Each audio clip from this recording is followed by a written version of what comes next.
this earth is going to stop me from broadcasting.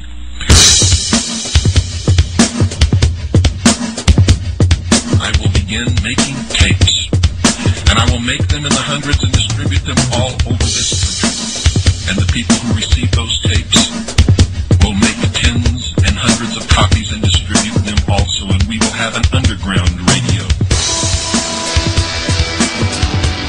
Beyond a doubt, I think the work that introduced Bill Cooper to the world has to be Behold the Pale Horse.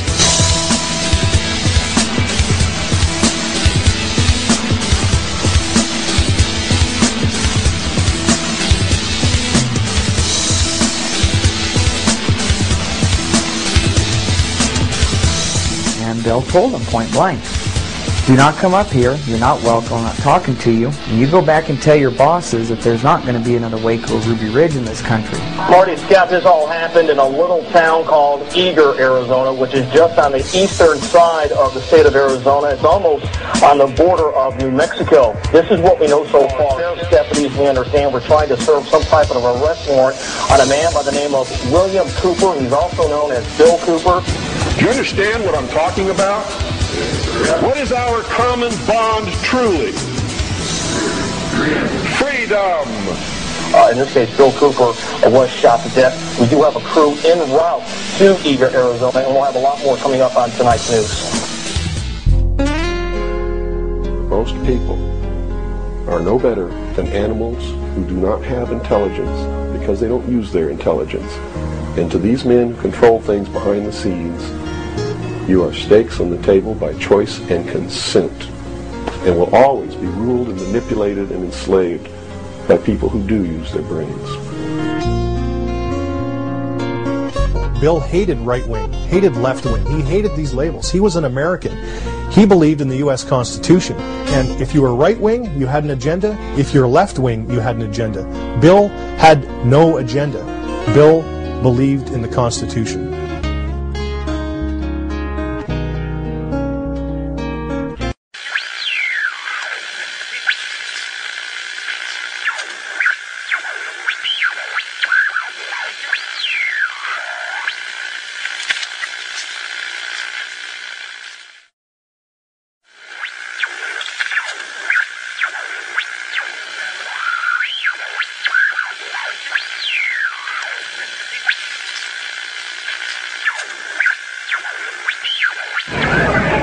What I'm going to talk to you about today comes from my heart, from my experience in life, from playing this role as messenger, which I take very seriously, from my efforts to wake up the American people, from my family, from all the letters that I get, the people that I talk to, just like I've talked to many of you here today.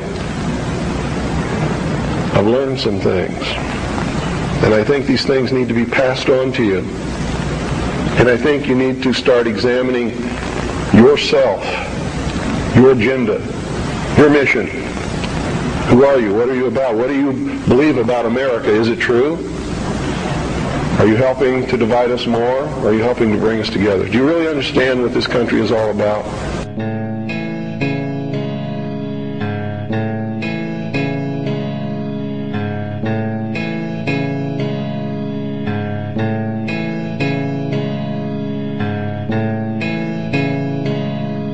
If you listened to shortwave radio throughout the 1990s, you were bound to invariably come across the sound of a captivating voice in the wilderness. That authoritative and self-assured voice for 5 nights a week would educate us, enlighten us, and most importantly, warn us of things to come. So they disguised their true intent and their true teachings, the esoteric, with a system of exoteric descriptions. That to the profane would mean one thing, and to the initiate or the adept would mean quite another. But that was then. This is now. What sort of creature inhabits the modern domain? Who is the modern man? That voice spoke to us of matters esoteric and exoteric, political and supernatural, scientific and lawful. That voice was world-renowned author, radio show host, and ex-Naval Intelligence Officer Milton William Cooper, otherwise known as Bill Cooper. And that, I was reared in a military family. My father's an Air Force colonel. He's retired now. He was a command pilot. And I traveled all over the world, lived on military bases for most of my life. I was really an indoctrinated individual, you might say. I was as establishment as you could get, as gung-ho, pro-government, pro-America, pro-military. And that's why I went into the military, because that had been so much of my life. I went into the Air Force. I was in the Strategic Air Command for 4 years as an aircraft and missile and hydraulic technician. Bill left the Air Force in 1965 to join the United States Navy. Cooper was a member of the Office of Naval Security and Intelligence, serving as a harbor and river patrol boat captain at Da Nang and the Dong Ha River Security Group, Qua Viet, Republic of Vietnam. William Cooper was awarded several medals for his leadership and heroism during combat, including 2 with V for valor.